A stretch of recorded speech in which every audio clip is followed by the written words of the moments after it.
Estamos a pocos días para las elecciones federales en Alemania, unas elecciones anticipadas por el canciller Olaf Scholz tras haber perdido una moción de confianza que disolvió la coalición de los socialdemócratas, los verdes y los liberales, lo que se llamaba como ese semáforo, coalición semáforo.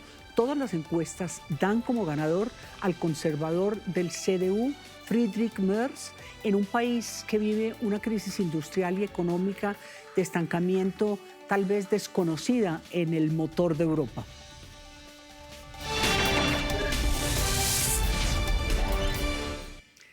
Para analizar el futuro político de Alemania, he invitado a Juliana González. Ella es analista política y es periodista en el canal alemán Deutsche Welle. Nos habla desde Berlín. Lástima hacerla trasnochar, pero está con nosotros. Juliana, bienvenida.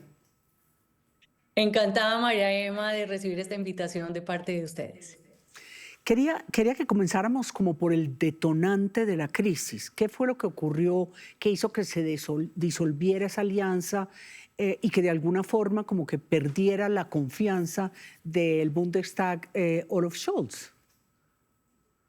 Bueno, María Emma, tendríamos que remontarnos un poco más atrás. Es una coalición de tres partidos, lo decías tú, el semáforo. Sin embargo, la luz amarilla de ese semáforo que representa a los liberales no terminaba de cuadrar muy bien con las posturas de los verdes, con las posturas de la socialdemocracia. Y justamente el día en el que el mundo sabe que Donald Trump es el nuevo presidente de los Estados Unidos, en la noche de ese mismo día se disuelve el gobierno. Hay una falta de confianza del canciller Olaf Scholz hacia su ministro de Finanzas, le pide la renuncia y al pedirle la renuncia prácticamente saca al Partido Liberal. Sin embargo, él le pidió a los demás miembros del partido que se quedaran, a los ministros, todos con excepción de uno, se retiraron y esto ya puso el punto final y esto nos habla también de cómo se convierte un gobierno mayoritario en un gobierno de minorías en un país que está acostumbrado a las mayorías y lleva obviamente esta situación al Parlamento y pues lo demás es historia, pierde esa moción de confianza, no hay gobierno minoritario, pues lo hay digamos en el momento en el que estamos durante estos meses y el 23 de febrero celebramos esas elecciones anticipadas.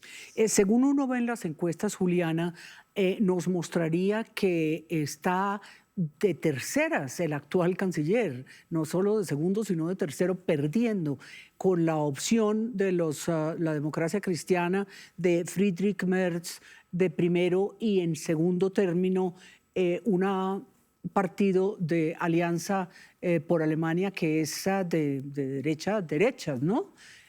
¿Cómo es ese panorama? ¿Quiénes son esos dos personajes que entran ahora al primero y al segundo lugar? Bueno, empecemos con Friedrich Merz, un, digamos, seguidor de la democracia cristiana. En algún momento fue cercano a Angela Merkel, sin embargo, hace unos 20 años esa magia se rompió ahí. Ella fue la que encabezó las listas del partido y Merz pasó un tiempo muy largo en la industria privada, en un fondo de inversiones. Es un piloto, también fue, digamos, en su experiencia pública, ha sido parlamentario europeo y ahora es parlamentario alemán. No tiene, digamos, una trayectoria ni de ministro, ni de alcalde, ni de ministro presidente de ninguno de los estados federados, pero es un conservador de una línea, digamos, más a la derecha dentro del espectro del Partido Conservador. Y luego tenemos a Alice Weidel, es una figura bastante polémica, ha logrado permanecer en ese partido, que hay que decir es un partido relativamente nuevo, con unos 12 años de existencia, pero con unas posturas muy a la derecha de todo ese espectro político, María Emma, donde tienen, digamos, son xenófobos, quieren salirse del euro, quieren sacar a Alemania de la eurozona y eso los hace, por supuesto, bastante complejos como un posible socio de coalición. Además, hay que mencionar que algunas de las facciones de este partido son investigadas, realmente son vigiladas por los servicios de inteligencia alemanes por ser sospechosas de actuaciones Sí. de extrema derecha. Estamos hablando más cercano al nacionalsocialismo de antaño. Es decir, la vi recientemente y veíamos ahí las imágenes que estuvo en Hungría visitando, o sea, de esa línea de derechización de Europa, no sé si Meloni o aún más radical, podríamos estar diciendo. Y lo que usted me insinúa es que Merz, si es que gana, tal vez tendría que hacerlo con una alianza con esa ultraderecha. No necesariamente, María Emma, pero sí es cierto que a diferencia de distintos sistemas presidencialistas, como por ejemplo el caso de Colombia, aquí el partido que gana no es el partido que gobierna en solitario, sino que siempre busca una coalición de gobierno que tenga mayorías en el Parlamento. Es una democracia parlamentaria y lo que quieren evitar es precisamente los bloqueos, los chantajes de los demás partidos políticos y necesitan una bancada fuerte. ¿Qué opciones tendría Merz? Por supuesto, hacer una alianza con la Alternativa por Alemania. Sin embargo, llevamos 2 semanas de protestas masivas en diferentes ciudades de Alemania, entre ellas Berlín, Múnich, y cuando te digo masivas son 250.000 personas, Sí, lo 300.000 estamos viendo personas. las imágenes en pantalla que fueron manifestaciones en contra del tema migratorio o de la posible derechización del camino de Alemania.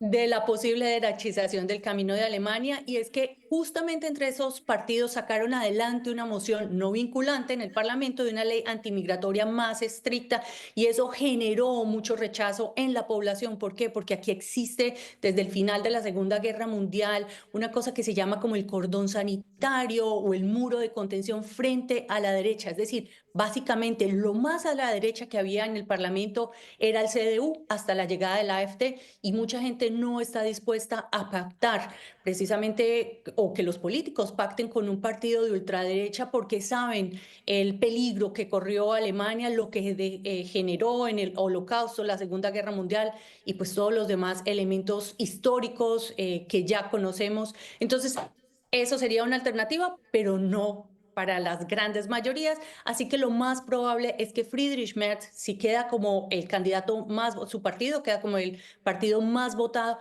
entre a buscar coaliciones de gobierno. ¿Con quién? Puede ser con la socialdemocracia de Olaf Scholz, pero no quedaría Olaf Scholz muy seguramente en ese gobierno, sino que se hace a un lado, pero su partido entraría. Sin embargo, todavía necesita una tercera fuerza si es que entre esos dos partidos Claro. no tiene el 50% de los votos. Claro, inclusive pues hasta los verdes que ya aparecen en una opción mucho más minoritaria y en manos de, yo creería que en estas 2 semanas que quedan antes de que Alemania vaya a las elecciones generales a escoger a este que será el próximo presidente o presidenta de ese país. Estaremos viendo lo que ocurre y el camino que toma, particularmente en estas elecciones anticipadas y, por supuesto, la posibilidad y la opción de que vuelva a ser el motor europeo como lo fue en el pasado esa enorme nación Alemania.